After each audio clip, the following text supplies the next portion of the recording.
And thank you once again, Dr. Chong, for your invitation to the Open University and to your centre.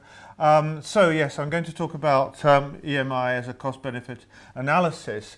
A few people I can see in the audience were in the previous talk when I was discussing about which English and how much English. So I'm not going to touch on that, but I am going to just, for people who weren't there, just introduce the kind of work that we do in the centre, just to give you an idea of what we're trying to do.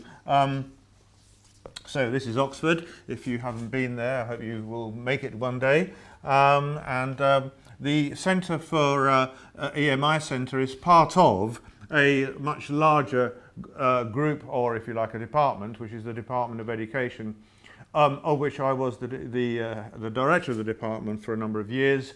I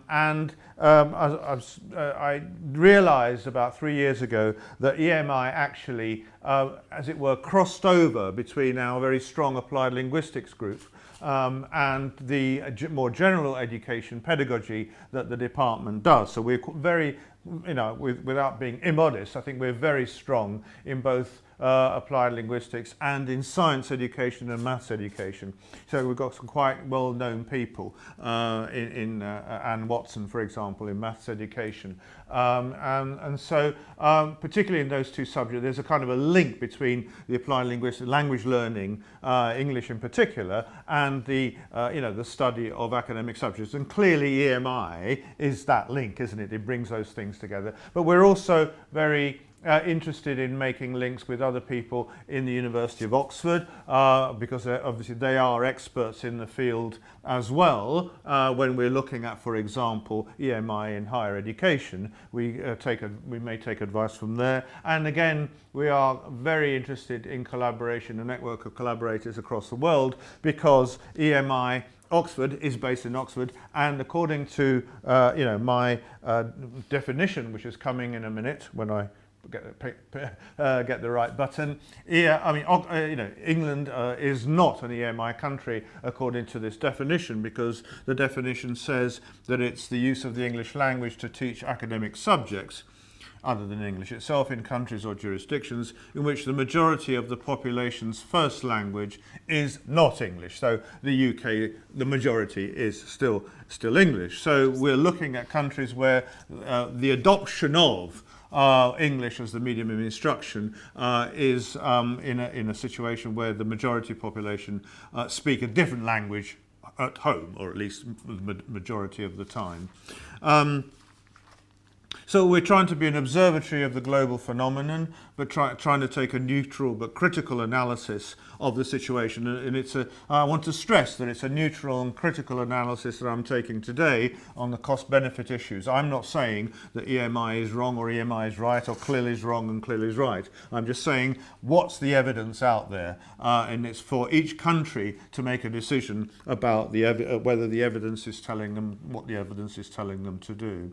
We also act as a resource for teachers and researchers from our website, and we do carry out extensive research, some of which I'll talk about today, at both a comparative and a global level. And then we offer professional development courses, and I'll just close the drawer, which I wasn't trying to do. And we offer professional development courses both in country. So, for example, we've offered courses in Turkey and Brazil, and also in Oxford as well. Okay. And I was just going to mention the symposium which we are holding on the 22nd of June, and I'll have to just go to a different document here, which is called English Medium Instruction, Building Bridges for a Better Understanding, and it's a one-day symposium in Oxford. There are a number of speakers, but particularly draw your attention to the idea of building bridges. This is between researchers and stakeholders, which I think is really, really important. Certainly important in our UK context, because our research is supposed to have an impact.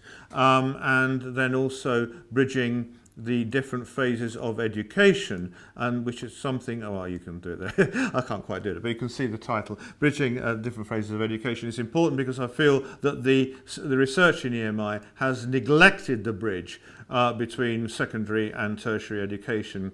It's also, I want to point out that it's only £38 and £25 for students, which I think is unbelievably cheap, and includes lunch.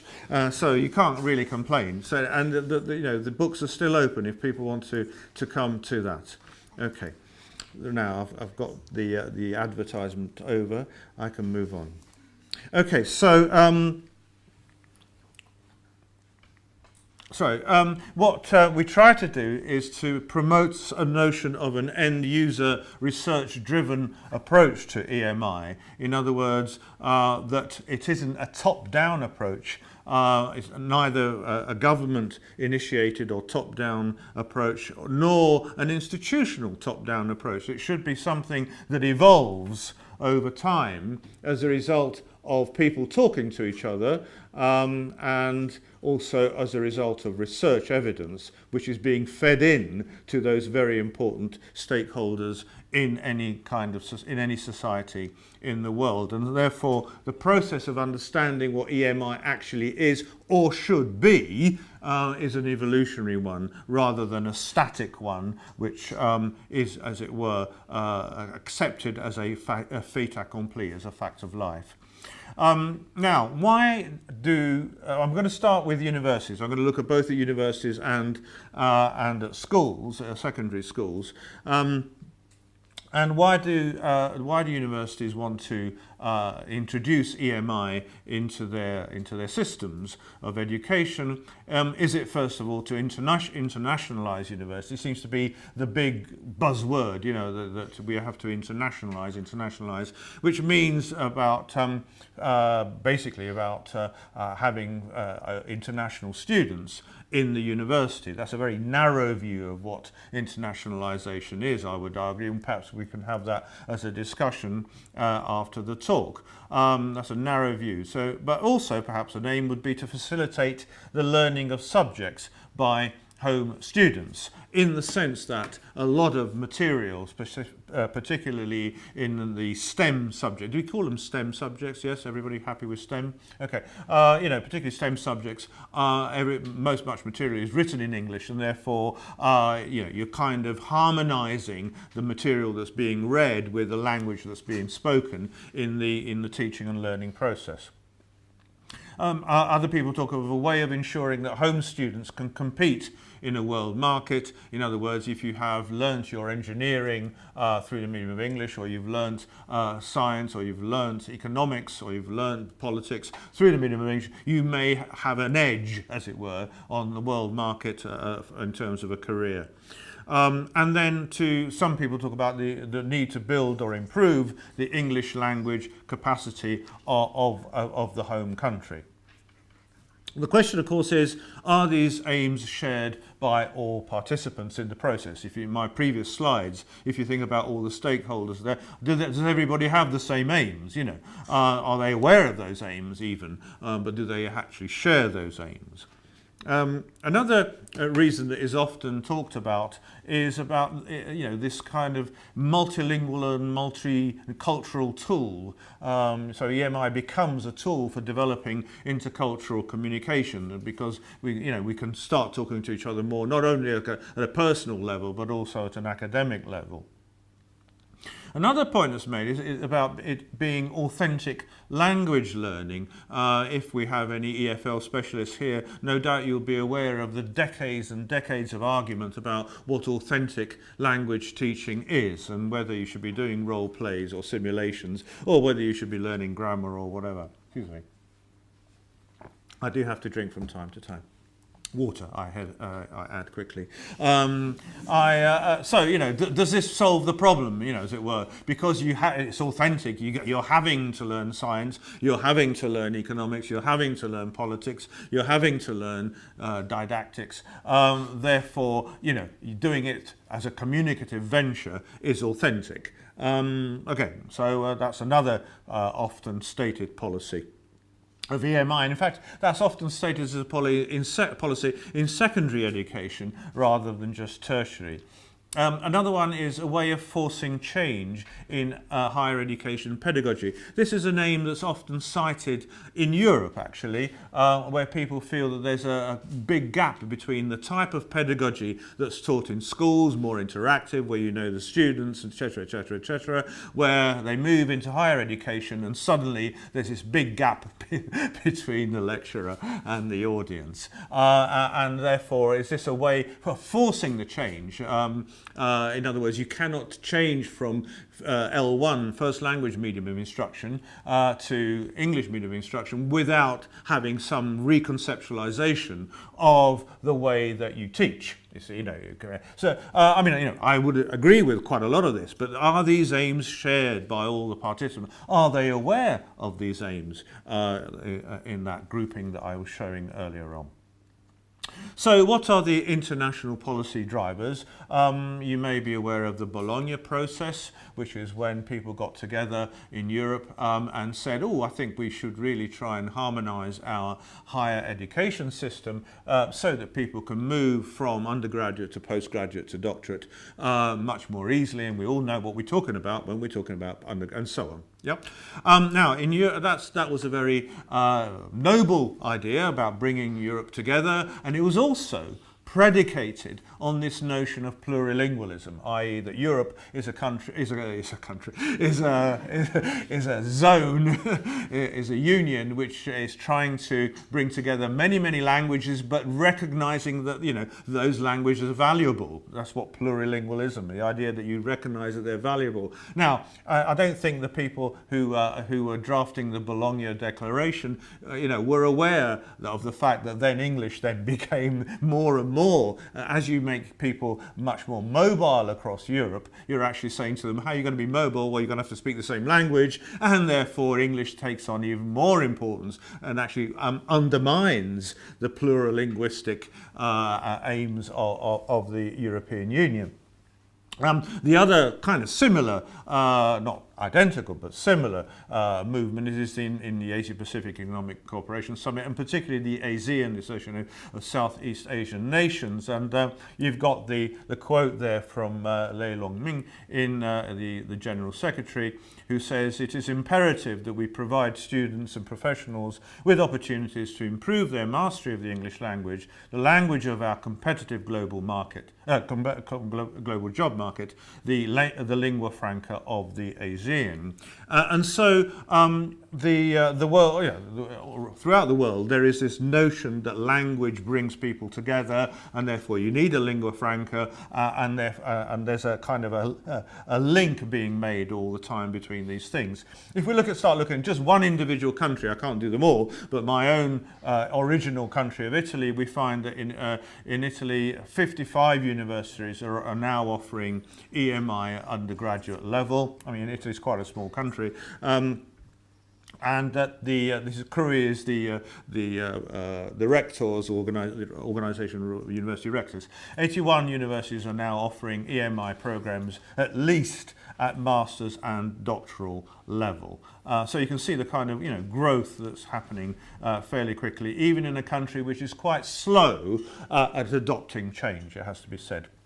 So throughout the world there's an assumed link between the notion of trade and globalization and education and economic development, right? So there's education being education through the medium of English, which some people have commented on rather ironically and scathingly as saying switching the MI to English is a relatively simple and cheap solution to both the problems of internationalization and upgraded local language proficiency.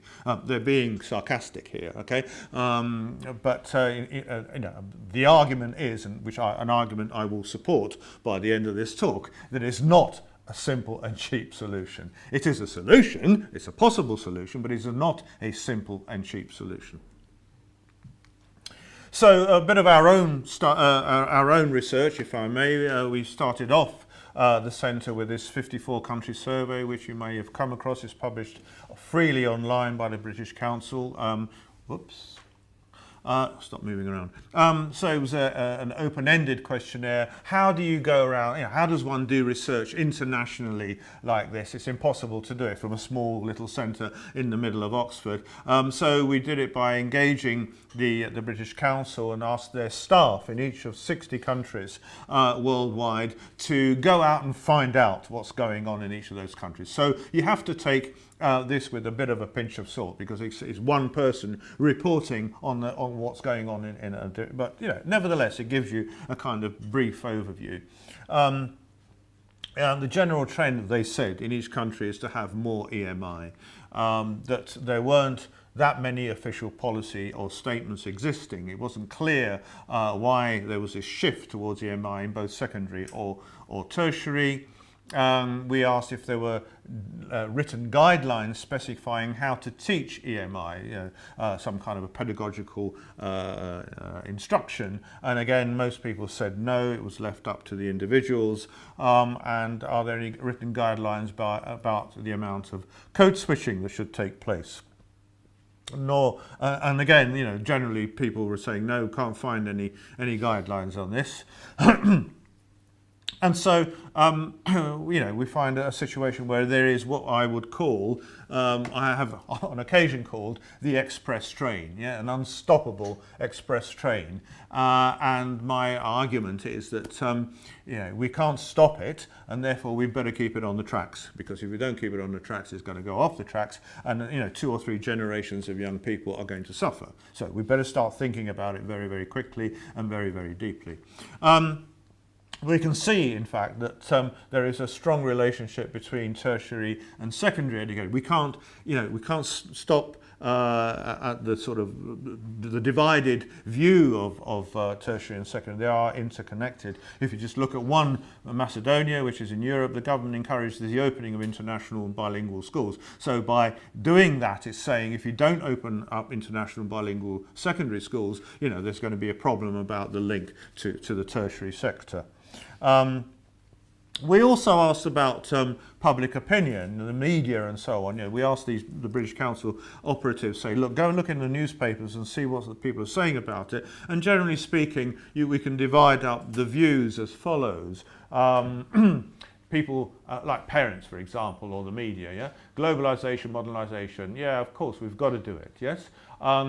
And some people actually feel that social elitism is a good idea. Obviously, if you're the one that's going to send your children to a secondary school that does EMI and then to a university that offers EMI, you feel, well, they're going to make a difference, aren't they, to my children? So, the social elitism is seen as a good thing for some people. Obviously, they recognise the international status of English, and they also recognise the employment career enhancement. So that's in the news, if you like, in each of those 54 countries. But also there are controversial comments in the news. So loss of a culture, equal opportunities, which is the mirror image of the elitism thing. The poor comprehension of students, they may not be able to understand lectures and classes taught through the medium of English. The competence of the teachers, do they actually know how to do it through the medium of English? Do they have the adequate proficiency in English? Lack of clear policy, and also the political historical context. A typical political historical context would be something like Malaysia, which just switched backwards and forwards from English medium instruction back to Bahasa Malay, back to English medium instruction, and so forth. Another one might be Argentina, which has a particular historical disconnect with the UK based on the Falklands War of 1982, and perhaps doesn't want to introduce English medium instruction. Well, that was something that came up in the news item, apparently, as reported by the people. So you can see that the kind of issues that were coming up at the beginning are also coming up here. Then we asked, are there enough qualified teachers to teach through the medium of English? And the answer is absolutely no. So clearly there aren't enough. So actually you've got plenty to do, haven't you? Then is there any stated expectation of language proficiency to qualify for an EMI teacher? Slightly less worrying, but still there's still quite a lot of a problem here, isn't there? And then this is about professional development. The first pie chart is about initial teacher education, or do you call it pre-service here, or initial teacher education? Pre-service. Anyway, pre-service, before you start to teach, is there any kind of, is there an EMI type of PGE or PGCE? But there is, in most countries, people just train for a subject or they train for English, but not for EMI, as it were. Yeah, and then this one is in service, or teacher professional development. And again, you can see, and then there's the beginning of the sort of the private-public debate, which I'll come back to, private state sector debate, which I'll come back to in a moment. Then what are the different models of English medium instruction currently being developed? I think there are three models. There's the preparatory year model. Have you come across this word, preparatory year? Okay, so this is something that happens in Turkey, in the Middle East, where students are tested on their English. And if their English is very, very good, they do move into an EMI program. If not, they have to do what's called a preparatory year, an intensive English 1 year in the university before they start their EMI program, right? There is some critique of it, but I think at least there is provision there. I mean, it's quite a, there's an investment there of a year. I don't know if they have to pay or not, but then there's what people call the institutional support model, where you don't have to take the preparatory year, but you are given support by, I don't know, the language centre or whatever. And that support could be in the form of concurrently with your learning through the medium of English. That could be in the form of English as an additional, English for academic purposes, or English for specific purposes, right? And then there's what we might call the pre-institutional selection model, which is where you say to students, okay, your English is good enough to do EMI, yes, you go in. No, your English is not good enough, you're not allowed to do EMI in the university, which is quite divisive if you think about it. Yeah, is the divisive model, I think. And then there's one more model, which is the what we might call the bury your head in the sand model, and that means it's the model that says, okay, we don't really care, we're just going to start the EMI programs, but we're not going to provide any, even think about it, you just get on with it. Okay, so that's clearly not the model I'm advocating. We also have done another online survey where we asked both secondary and tertiary teachers, and there's just to give you, this is actual teachers responding, not operatives in each of the country, and we asked them, for example, do you think EMI is beneficial to students? Most teachers think that it is beneficial. And we asked them, do you think that students will improve their English? Most teachers tend to be fairly positive that they think it will improve their English. Do you think the other academic subject content, or the academic content, will be affected? Now you begin to see a bit of concern, because this is quite low compared to, if you see, so it's just either no or to some extent. So when it comes to content, that's where the concern lies, rather than with the, do you think it will improve their English? Which is interesting, and I'm going to come back to this in my cost-benefit analysis, okay? Okay, sorry, next one. Do you think that all teachers are capable of teaching EMI? These are teachers themselves saying it. So I guess, I don't know if they're saying, well, I'm not capable of doing it, or they're saying I'm capable of doing it, but my friend down the road isn't capable of doing it. So it's, obviously that's the trouble with online questionnaires. But there is clearly a concern that there isn't the expertise out there, which I think is honest of teachers to say that. And then does your institute, meaning either school, secondary school, or university, have a policy on the level of English a teacher must have? And once again, you can see that there are divergent responses. And then we get to, do you think that all students are capable of learning in EMI, which comes back to my three different models of moving from secondary to tertiary education. Now, if you think that percentage of students are not capable of learning, what does it actually, so you would have to explore what we mean by not capable. They obviously haven't reached, presumably haven't reached a standard of English by which they can learn through a second language. So why they haven't is the question that each individual jurisdiction has to ask. Then do you test the level of English before they start an EMI course? Again, you see that there's quite a large group of people saying they don't do any testing. So presumably then they arrive either in the classroom or in the lecture theatre, and there's huge variety of proficiency levels.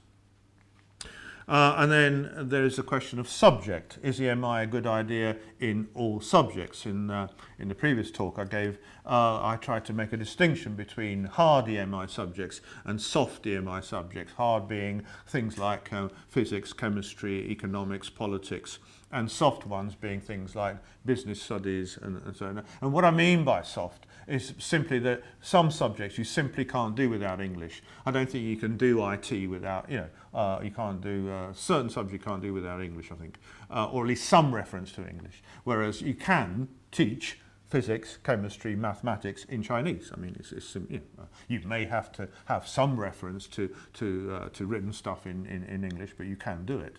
So I think that's the difference between the two. But here, the question is it a good idea in all subjects? And perhaps there was an issue that somebody brought up in a previous session about whether medicine was good to teach through the medium of English, and I think that stays there.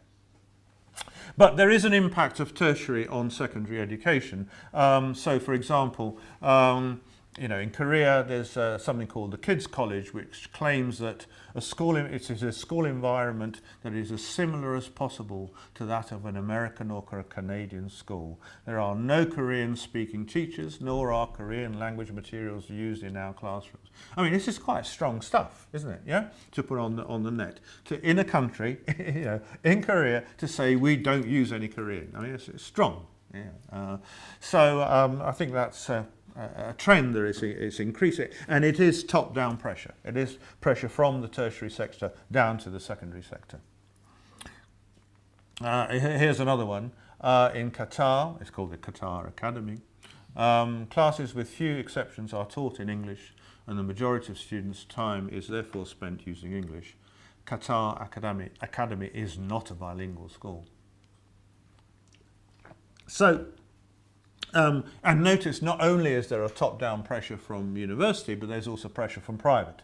So basically EMI pressure works two ways: vertically from tertiary down to secondary, and horizontally from private to state. Yeah. So if you're in that part of the diagram, you're actually failing. You're actually having problems both sides, as it were. Right, so then we've done a systematic review of English medium instruction in higher education. There's the review team, and with one of the team is here, Jack Pan. And I'm just going to give you a brief summary of what we found of that. A systematic review of research is basically what you do when you bring together all the research available on a particular topic, and you, as a team, you examine it and you try and come up with some key recommendations or key findings, and then some recommendations. Okay, so that's what I'm going to do. Give you a bit more information about that. So how do you do this kind of systematic review? Well, you start off with an extensive electronic searching of all the empirical research. Then you decide on what you're going to include and what you're going to exclude. And that's quite important, because if you exclude, as often other literature reviews do, exclude doctoral theses, you may actually be excluding some pretty important stuff. And the reason for that, if you think about it, if you read literature reviews of any, of an article, they are fairly biased. Somebody will have come across and said, the author will have said, okay, what shall I include? Oh, I'll include that and maybe that. Or did I read something the other day? Yes, I'll read that. Oh, I'll read that. That's a kind of a biased review, isn't it? Because it's a subjective review. Whereas what this tries to do is to eliminate that subjectivity and that bias. And I think to include doctoral theses, which take a long time to read, is a good thing to do. We excluded English for academic purposes because we don't think it's the same thing as EMI. And then we've produced a systematic map, which we're going to eventually put on our website. And then we've done a very in-depth review of 83 studies in higher education. And that's going to be published in Language Teaching early in 2018. So, what did we find by looking at those 83 studies? Okay. First of all, there is no consensus about what we actually call the thing that we're looking at, the phenomenon. So there all sorts of, we have EMI, English medium instruction, English as a medium instruction, English education, English, yeah, so there's a whole list of different labels that's given to this. And there is a lack of specification of what the construct actually is. The researchers themselves aren't clear about what they are actually talking about, right? What it is that they are looking at. It could be that, for example, EMI might be an hour a week of a content subject taught through medium, or half of it's taught through the medium of English and half of it isn't, or there's a load of code switching going on, or there isn't, and so on. So there isn't a very clear idea. And then it's mixed up with the word CLIL, which I'm sure you've come across, content and language integrated learning, and then people try and say, hey, was it CLIL or wasn't it CLIL, and was it integrated or wasn't it, and so there's a big debate about that. And then there's this new acronym. Does anybody know this acronym? Okay. So this is integrating content and language in higher education, right? Now, what do we notice about that, linguists? Right? So what we notice is that content and language integrated learning uses a past participle, integrated, yes? Whereas it is integrating, yes? So it's a process, right? Okay. But they use these labels, and you think, well, why are they using the label? And you think, well, maybe they are trying to get at something, but you're not absolutely sure. So we've got quite confused by all these labels and all these constructs. Okay, and then the question is EMI the umbrella term, or is CLIL the umbrella term? All right, and if you think about it, EMI probably is the umbrella term because it's saying nothing specific. All it's saying is the instruction is in English, right? According to our definition of it being in a country where the majority of the population isn't. Whereas CLIL says, oh, it's content and language, and it's integrated. Oh, and how is it integrated? Oh, well, we've got a bit of language and a bit of content, and we're pushing it together. We're locking it together like a little jigsaw. Oh, beautiful, works wonderfully.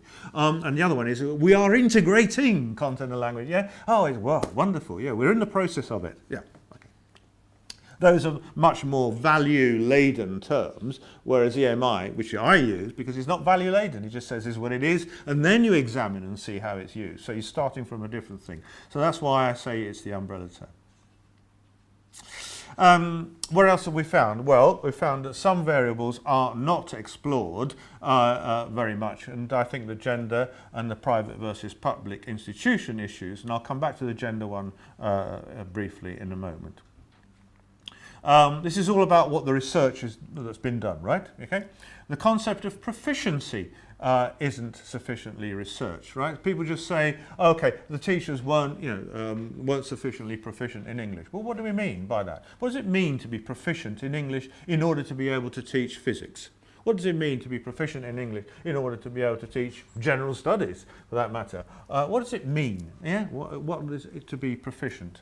We know what an IELTS exam is, roughly, but is that kind of proficiency what we're looking for in a teacher of economics or a secondary school teacher of biology? Right? You have to think about it.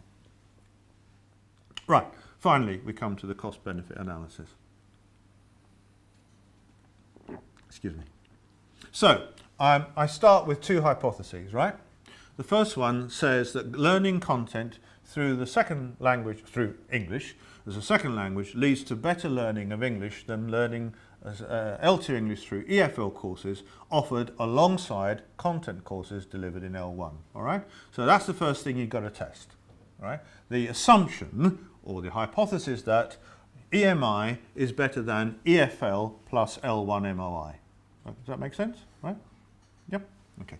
So the second hypothesis is learning content through the L2 English, EMI, leads to at least as good learning of academic content as learning content through the student's L1. All right? Not saying it's got to be better, necessarily, just saying it's got to be at least as good, right? Because I don't want to be, in my old age, treated by a doctor who's been trained through EMI who doesn't know their stuff. right? Because I don't want to die at the hands of a doctor like that. So, okay, so, you know, nor do I want to go on a bridge or an aeroplane that's been designed by an engineer who fell asleep in a lecture because they couldn't understand, you know, what the lecturer was saying about structural forces and so on. Okay, so those two hypotheses, that's my starting point. It's got to at least improve the English and at least not be, you know, detractive, that's not English, detract from the content. Right, so then the question is, how do we go about measuring the proficiency, right? So if we're saying that it's got to be at least better than EFL plus L1 MOI, then we've got to think about how we measure the proficiency. So the first thing is the time on task principle, where it is assumed that more time spent exposed to English, the better the language learning outcomes. Okay. So these are going to have to be put to the test. And then the next one is the fitness for purpose, right? And so if we're going to measure the amount of English learnt in an EMI class with the amount of English learned in the EFL class, is it fair to administer the same test? Right? Given that they are, as it were, being exposed to different language. Okay? So is it fair to, you know, to use the same test? And then, if we're comparing an EFL class with an EML class, or an EFL group, if you like, with an EMI group, what are we measuring? Well, if we just measure the receptive skills, given the you know, much more exposure that the EMI student has to receptive skills, is that fair? We should also then be measuring the productive skills and do some kind of cost-benefit analysis, even of that at the micro level. And then another question we might ask is, perhaps we don't need to think about whether they improve their kind of general proficiency or whatever, but actually, has the EMI system done the job better in preparing students for further study? Rather than just, you know, are they now capable of operating in further study, either from secondary to tertiary or secondary to undergraduate or undergraduate to postgraduate? If we're doing this, if we're looking at it, could we look at it from a different perspective?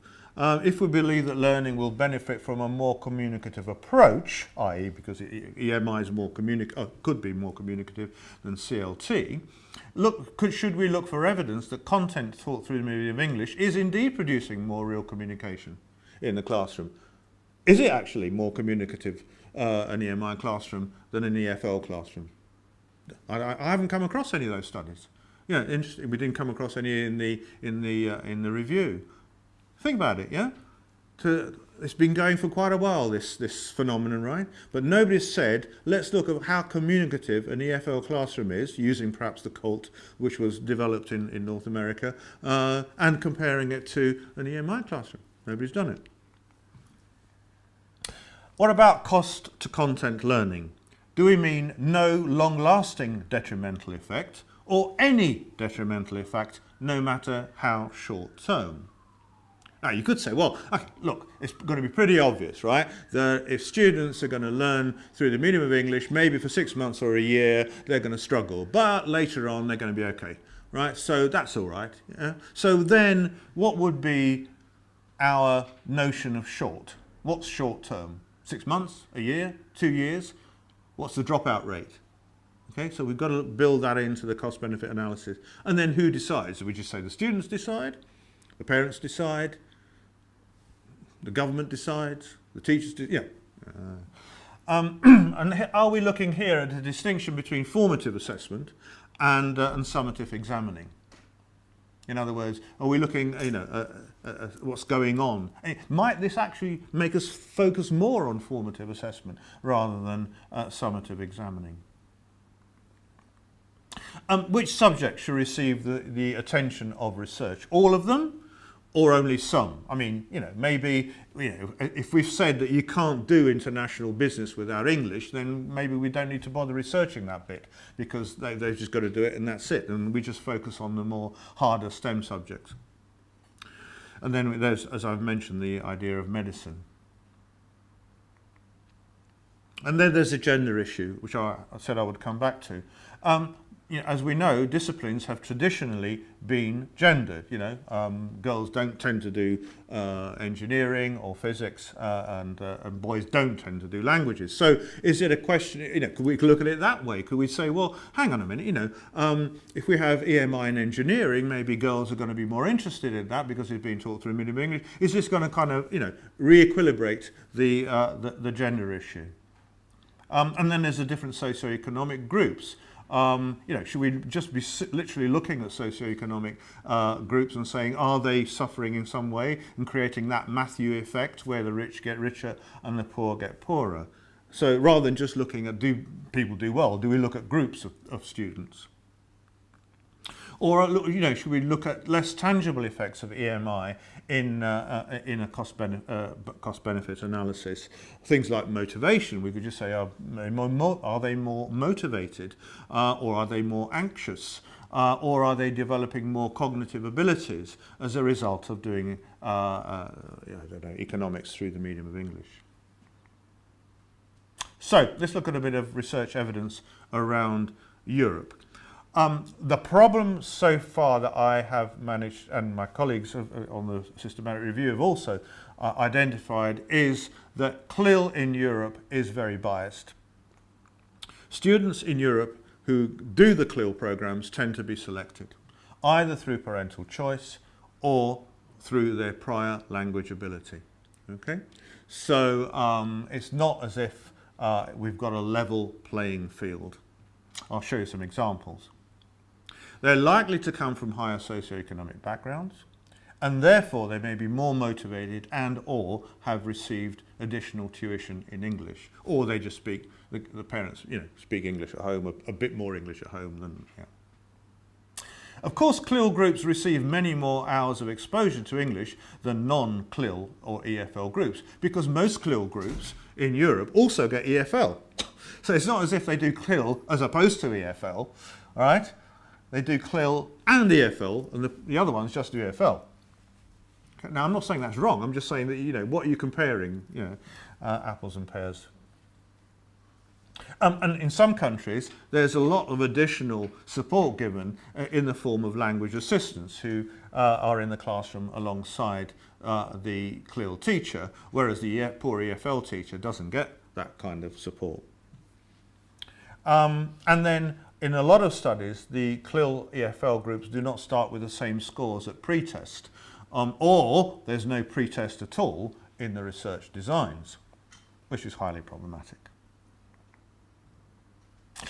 Or authors do not emphasize enough instances where the CLIL group scores become, over time, less positive. They just look at the scores early on, and then as the FL group catches up, we'll forget about the fact that the MI group isn't still on top. We just hide that bit.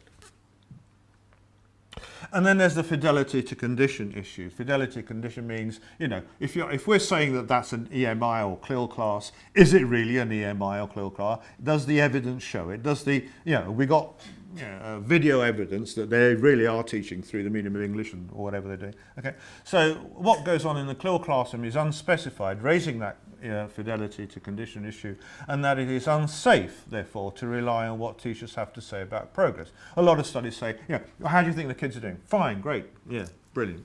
But they don't know what's going on. Let me just give you a few examples of this. There's a document called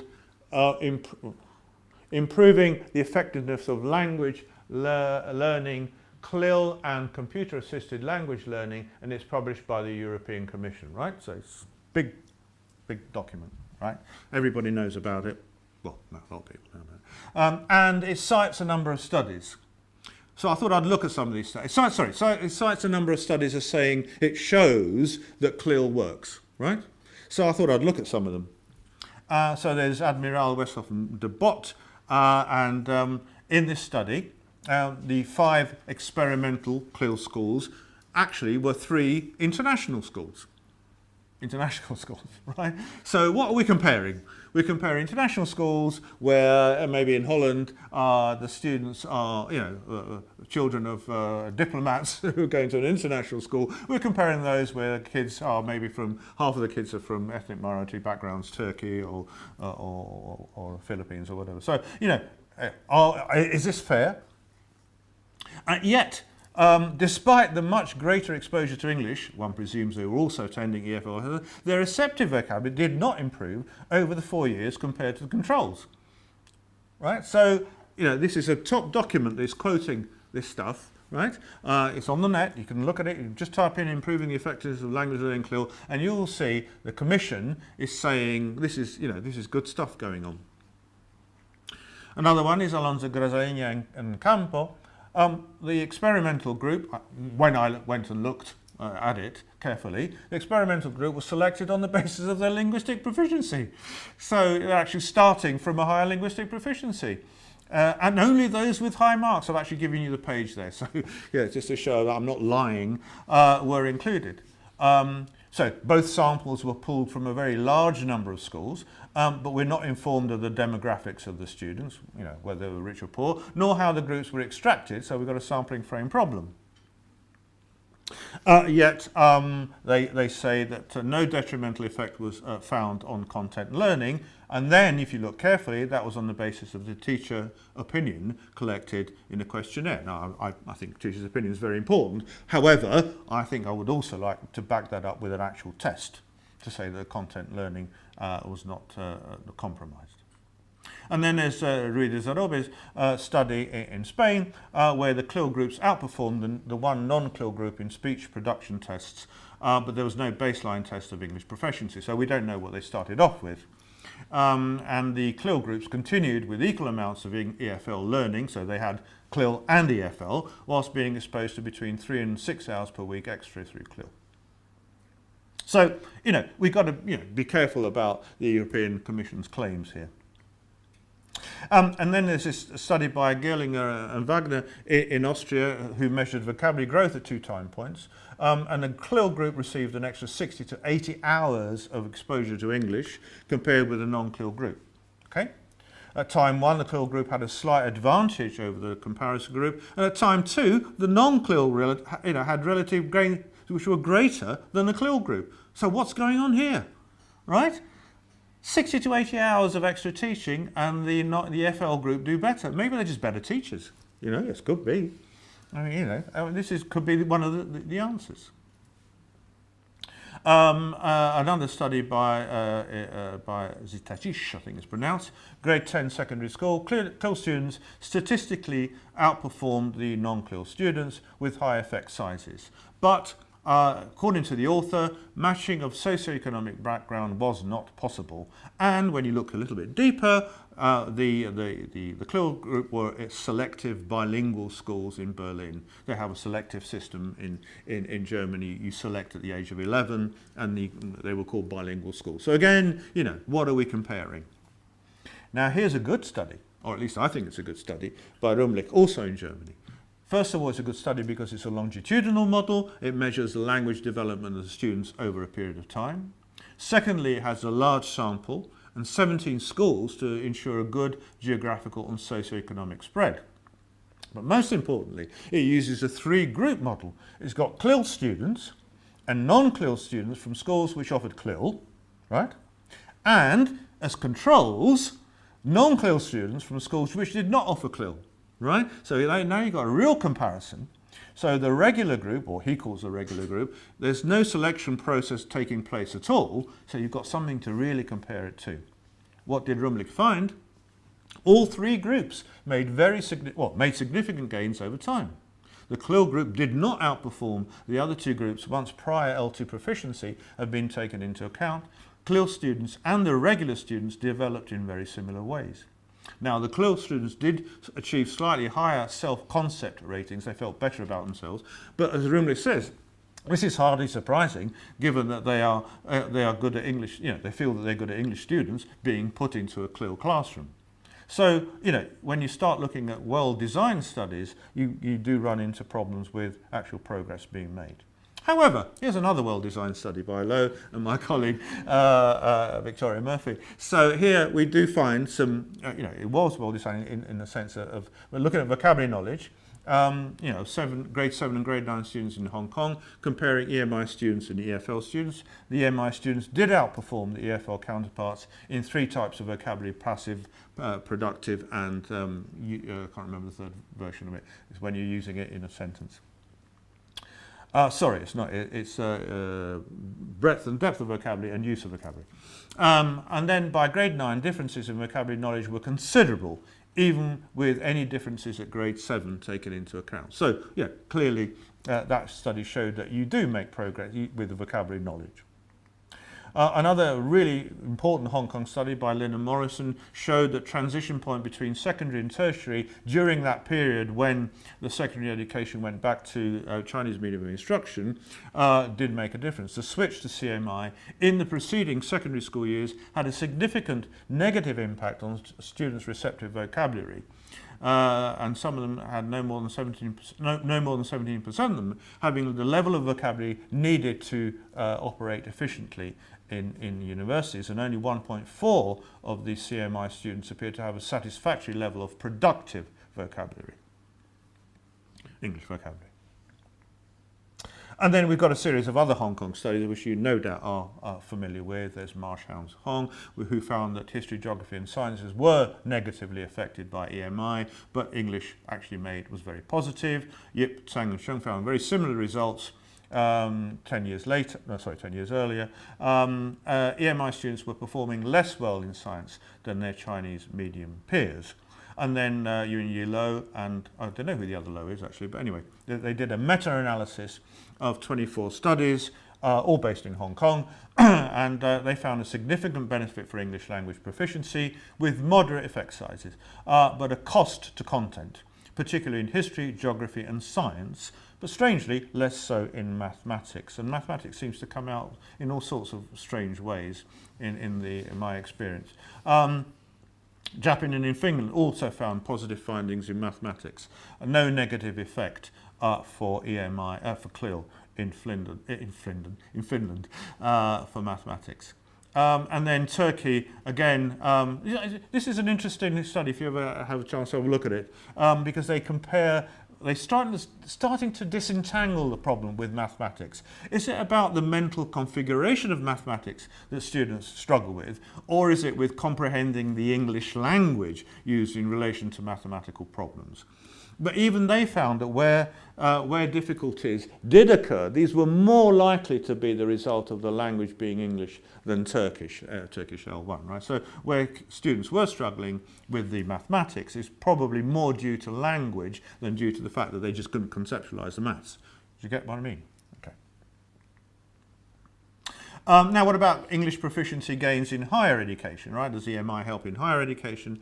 Now, Rogier, PhD thesis, very good thesis, at one university in United Arab Emirates, but there's no comparison group. She just does a study of how much progress they make over 2 years, and she found that the EMI sample averaged half a band score gain in IELTS, half a band, so you go, I don't know, 5.0 to 5.5 in speaking, and nearly that in reading. Strangely, I don't find there wasn't anything in listening, I don't think, but I can't remember if Jack, you remember this one. But in general, if you look at EFL courses, to move up 1/2 an IELTS grade, students need to undertake about 200 to 240 hours of English language learning, right? If you want to move up half a grade, okay? 200 to 140 hours. Well, actually, that's about a 10-week intensive course. So in 2 years, right, they've moved up half a band through EMI, and if you had an intensive 10-week course, you could also move up half a band. So you've got to, these things are going to be put into the cost-benefit analysis. I'm not saying that EMI is wrong. I'm just saying we've got to be aware of what we're doing, right? Okay. So here's Yang in there. Okay, in Taiwan, significant improvement, but only in receptive skills, which probably suggests they did a lot of listening and not much speaking. But again, it's not clear whether the EMI student had additional EFL support. A strange set of results from Lei and Hu in China, where they did one test where there was no positive effect on English proficiency. That's the NMET. I don't know the test, but I do know the college English test, or vaguely. Year 2 EMI students did score significantly different on another national standardised test. The college they did do better on that test. Right, now what about cost benefit on content learning in tertiary education? Well, looking at Austria, randomly they randomly allocated to an EMI or German MI condition, no significant differences. However, look at this, what they were, now go back a minute, what they were looking at was the students' ability to read mathematical or engineering type questions in an exam, right? That's all, a very narrow focus, which is fine, right? But look at what the actual question was. This is a typical exam question that they based their comparison on.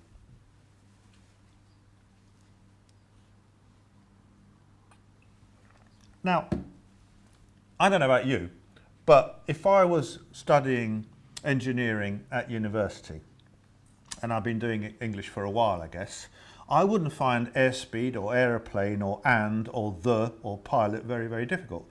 A wind, nah, easy. Blowing, 80 km, nah, easy. Determine, I might find the word determine a bit difficult, but I doubt it, but probably it's been used quite a bit. Magnitude, I might find a bit of a problem with, but actually that's not very difficult, is it? So what do we, if we say that they're not struggling through medium of English here, it's probably because actually it's too easy as a test to give them, you know. And then we get different types of results in the Netherlands. They use objective tests, and in Norway and Germany they use student self-report. So you get different results as a result of that. So I'm pushing a little bit faster now because I want to leave time for some questions. Here in Spain, this is again in universities, there was, according to the authors, there was no detrimental impact of EMI. However, we do not know how carefully the two conditions were monitored and whether materials used were all in English despite the conditions being tested. So, here's some initial conclusions on the cost benefit of EMI.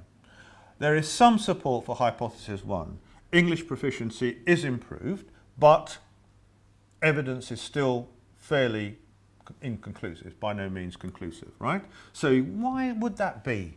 Why would that be with all that exposure, yeah? If there is exposure, that is, of course, to them. Why would it be that they don't? We have to find that out, right? We know that it's, you know, it could be a bit, but, you know, it's not conclusive. Why isn't it conclusive?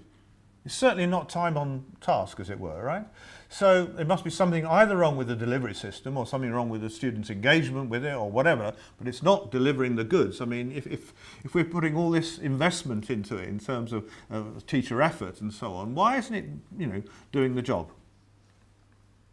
Now, there's no evidence that EMI or CLIL is a bad thing in terms of their potential to improve English proficiency, as far as I can see.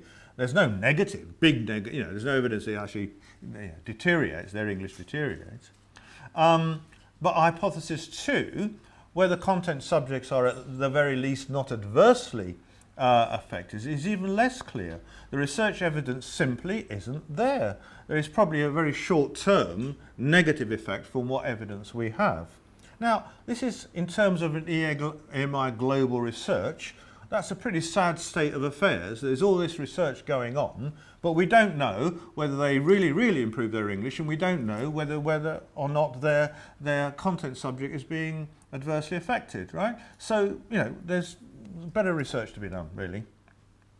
Given that EMI is a global phenomenon accelerating at such a fast pace, we do need to take a look at how that research situation could be remedied in the future. And of course I'm going to tell you what I think. So I think first of all we need to work out, is the improved English competence of students a reality? In order to do that, we need to establish theoretically what kind of competence outcomes we would actually be looking for. What are we actually looking for in terms of competence outcomes? And as I mentioned before, we're just looking at general proficiency or some kind of academic English. We're looking for you know, ability to move on to the next stage of education. And also, very importantly, we need to ask, why is EFL not doing its job? Why? You know, some countries invest 5 or 6 hours a week into EFL in secondary school. Why isn't it doing its job? You know, I don't have an answer to that. In terms of cost-benefit analysis, the agenda we need to have is no long-term negative impact on content learning, okay? But we need to ask the stakeholders, how long is long-term? How long are you prepared to take the risk of some slowing down of content learning? And then there's the bigger picture. Is there a measurable improved national competence in English as an L2 as a result of EMI as opposed to EFL? Is there really an improved national competence? That's for you to answer that question, not for me, but that, you know, it's your question to answer. And can we measure it in some way as to whether it's having some kind of a causal effect on the nation's economic performance? Is that possible to do? Economists would probably say yes, it is. Somebody like Grin, G-R-I-N, would say, you know, that it can be measured. You can make a correlation between increased English proficiency and economic performance. And then, you know, is it really making a difference to students' career prospects? Remember, I started with those aims. Is it really making a difference to students' career prospects on the global job market? And then there's that other question, is it possibly having a negative impact on the home language? Now, so far, a colleague at the OU, in fact, in the UK, Christina Holmgren, has not found a negative impact on the home language in the Nordic countries. But that doesn't mean it might not be there in the future, so be vigilant about the negative impact on the L1. And then we need more studies which highlight the transition from secondary to tertiary. Higher education cannot be considered in isolation from what has come before, and secondary EMI cannot ignore the possible downward pressures from HE.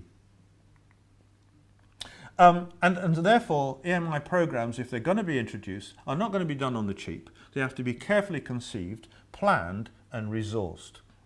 And then they have to be carefully evaluated, particularly professional development programs.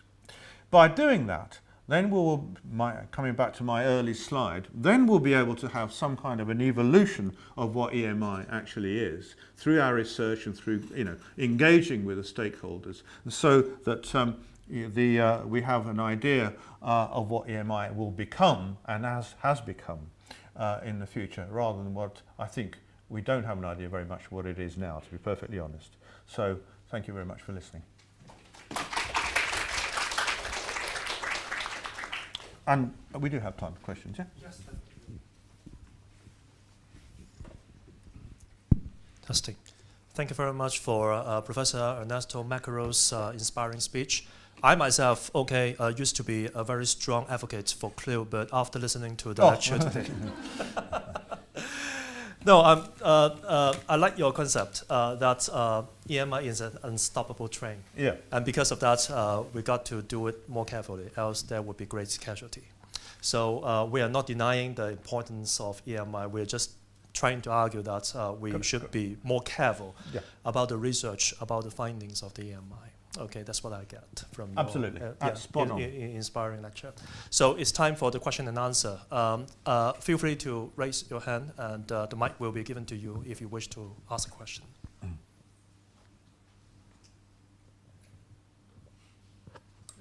Yes. Thank you very much, Professor, for the very, very informative and very content-heavy talk. It is. It has EMI a lot to take in. Heavy. It is. I think since you've pointed out the many missing links in the research arena, I think I was hoping that some research has been done concerning the cultural aspect of the language. So it seems that English here has been presented as a cultural neutral tool for communication, and I think obviously for all of the languages it actually has its own cultural roots, and if I may expand it onto the level where like certain worldviews are actually embedded in every single one of the languages, if given that there is this force of EMI being so heavily resourced around the world, so do you think that there is a danger of even compromising like knowledge production on a grander level? Yeah. So. Yeah, I think there is. I think that, in fact, in my I was in Italy recently, and I was on a panel, where I had some linguists, Italian linguists and Italian historians and stuff, and they were worried about the compromising the cultural value of the country. So yeah, I mean, it's not just clearly it's not just neutral, and that you may well be losing something if you are teaching through a medium of a language that the students don't have an immediate cultural link to. But on the other hand, I mean, to a certain extent, I agree. Not only that it's an unstoppable train, but it does have its positive aspects to it. I mean, we do need to talk to each other around the world, and it could well be that that may lead to a better world one day than we have at the moment. And so, whilst I often respect culture, I do worry about it being overused as a means of not moving forward occasionally. I'm not saying that you're saying that, Faye, but I mean, I just feel that some people sort of say, oh, I mean, my culture's being undermined, and I'm not always convinced. I don't feel my own culture's being that undermined by living in England for a long time. I don't know if that answers. It's probably not as good an answer as you wanted. I guess, sorry, if I'm allowed for a follow-up. Of course. I think I'm quoting from sociologist Leah Greenfeld's point of view about the magnitude of how like language sort of contains different worldviews, and therefore it's some perspective or knowledge simply is limited if the how should I phrase this? Say, for example, say Arabic or Chinese, and these other very historic civilizations and therefore languages as well. So that it probably brings to the table a very different understanding of the world. So since English has sort of gathered such a momentum and it is influencing the whole the entire world's knowledge production in a way. So I guess my question is at a very fundamental level, are there certain like primary principles or worldviews are being promoted alongside this wave of EMI? No, I don't think there are any primary principles being promoted. I mean, there are some. I mean, in the sense that people talk about additive bilingualism as opposed to subtractive bilingualism, but that's more to do with language, although that is linked to the notion of the home culture not being undermined. Of course, when we talk about which English, if we accept that it doesn't actually belong to the Anglophone world anymore, then you are actually taking away its link to the culture, and it becomes a tool for communication rather than a tool for displaying your culture. Now, in Japan, interestingly, it's a very interesting point you've made. If you look at the way that Japan operates its internationalization project, it talks about international students, right, and internationalization. What it really does, though, with EMI is to separate them. So there are classes for international students and there are classes for home students. So what it's actually doing is two things. One is to sort of try to maintain its Japanese culture by keeping it separate. And the other way is to sort of say we can also, as it were, promote Japanese culture by these students coming to Japan and then going away and knowing something about Japanese culture. So there are different ways in which the EMI is being operationalized around the world in terms of the link to the culture. But probably Japan. Yeah, it's difficult. You talk about the Middle East. Places like Qatar have got more people who don't speak Arabic than people who actually speak Arabic, because they've got such a huge influx of foreign workers. So, culture is quite a loose term. I'm not sure that it's quite as fixed as we think it is to language. That's the Sapir-Whorf notion. But I'm not brilliant on culture, I'm afraid. Any more questions?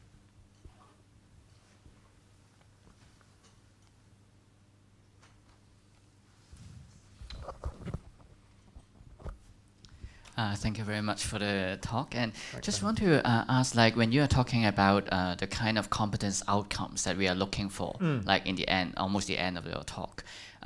So for these CLIO EMI classes. So I just want to ask whether you think there would be a final state of kind of like, or end state of what is considered sufficient in this kind of like outcome. I'm borrowing from some, like, for example, SLA studies that we used to compare with native speakers, like as a target to achieve. So when thinking about like the competence outcomes, is there a target that we can look for, or would you promote like something like that? Thank you. Well, I mean, Daniel, it's exactly what I'm saying, really, that we haven't come to the target yet in terms of English, because if English is a tool, right, in EMI rather than the end in itself, okay, then it's supposed to be furthering, or at least there is a debate to be had. Yeah, it's supposed to be furthering the prospects of students working in that particular subject. So, you know, if you're not allowed to go to university because you haven't got enough English, that's not doing its job, is it? If you don't go from undergraduate level to postgraduate level because your English isn't good enough, that's not doing its job. So you could look at it that way.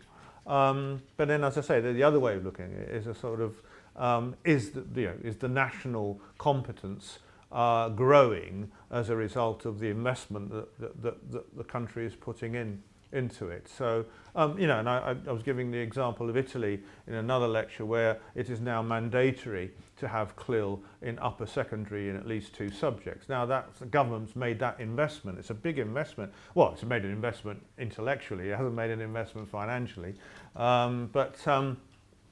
You know, is it going to make a big difference? You know, and what will that difference be? Precisely the question you're asking. I think that it would be 2 things. It would be that it actually makes learning at university for home students where EMI is taking place actually possible. You know, it's undoubtedly the case that Italian universities are going to continue to internationalise in order to attract lucrative foreign students. And then what are the home students going to do? Go in a ghetto all on their own, or are they going to try and mix with the others? Yeah, my preference would be that they mix with the others, but they're going to be given the chance to do that. Now, is that CLIL upper secondary in Italy going to do its job, or could they just invest it in, you know, extra hours of English language tuition by really, really good EFL experts? So, I mean, I don't think there is a very clear answer, or at least I'd like a clear answer from all these people put together, as it were, as to what we're looking for. I think I've got an idea, but I think it hasn't been established as a clear answer what we're looking for as an outcome for English language proficiency.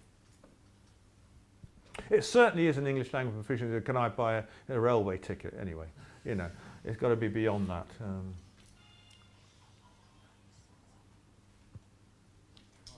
Jack? Can I have a follow-up question? So thank you for the presentation. You gave us a brief summary of what is happening about EMI around the world, and especially Europe. But thinking about from Hong Kong, like we have been running EMI for decades, and we have university running EMI for more than 30 years, like Hong Kong U. So we sort of like if you're talking about the train, like we'll be the first part of the train, like, so what would be the direction for the future for the university in Hong Kong, like looking for 30 years, like about like the handover, whether about...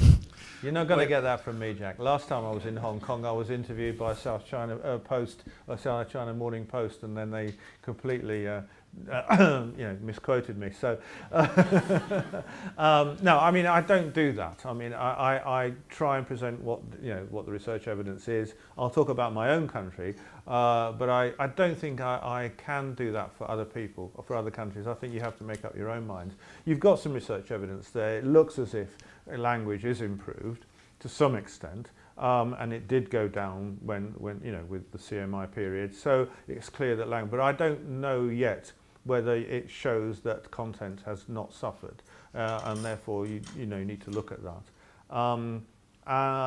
The other thing you need to look at is from your low studies about the interaction. Ultimately, as you know, I'm really convinced that interaction is how people learn. Yes, they do learn at home with books and internet and so forth, but in the classroom, to get to the ideas and understand the scientific ideas that you've been looking at, they need quality interaction and quality scaffolding.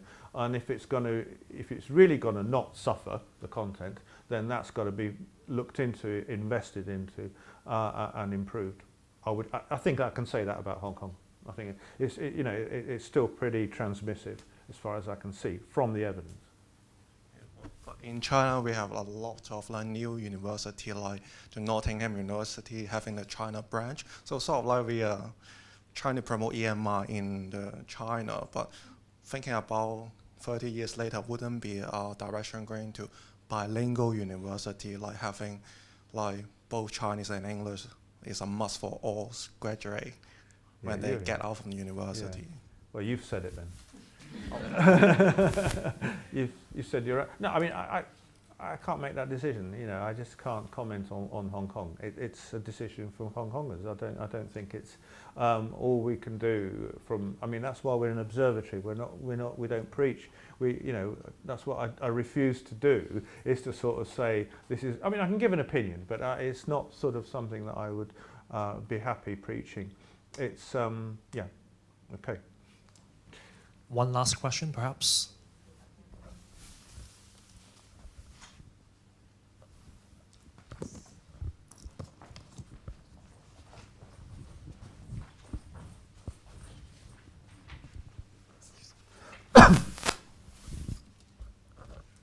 Hello, sir. It is with my pleasure to have this opportunity to come here for enjoying your lecture.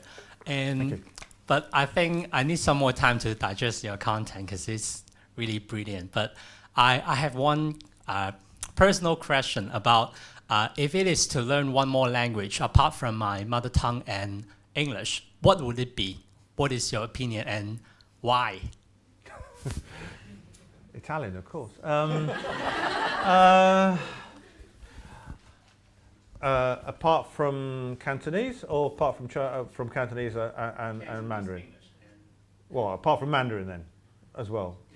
Yeah, I mean, I think given that you're not far away from mainland China or from other areas of China, you presumably should be Mandarin. I mean, I think the other two big world languages are Spanish and Arabic. I mean, French is pretty much finished, as a world language. Even in Morocco, seriously, in Morocco, which is a former French colony, yeah? They are switching from French to English EMI. The kids want to learn English because it's cool, and French ain't particularly cool. So that's finished. German as a academic language is not doing very well. A lot of scientific journals were written in German, and now they are pretty much dying out. And so many journals now are written in English. So, I mean, interestingly, 20 years ago, I was predicting that Chinese would be stronger than it is at the moment compared to English as an international language. It hasn't done that, and I don't know why. But, if you look at the ASEAN thing I was showing you before, the group of nations, Philippines, Burma, and so on, Vietnam, Cambodia, it's beginning to make an impact, but not huge. I mean, you've got the communist centres in Africa, for example, where they've gone out and sold the Chinese language, and well, I've got to be careful what I say here. I'll never get invited to Guangzhou again. But I mean, I don't think it's been aggressive. I don't think the communist centres are aggressive. I think that they are genuine ways of, like everybody else wants to do, is export their culture and so on. But I don't think Chinese, I'm surprised 20 years later that it isn't as strong as I thought it would be. I thought it would not be quite as strong as English, but I think it would be the second international language. I don't know why that is. Does anybody have a view? I think that maybe because the Chinese are very pragmatic people, and then Perhaps we are. I don't know. Right. Okay. So it's about time that we finish the seminar today. But just before we finish,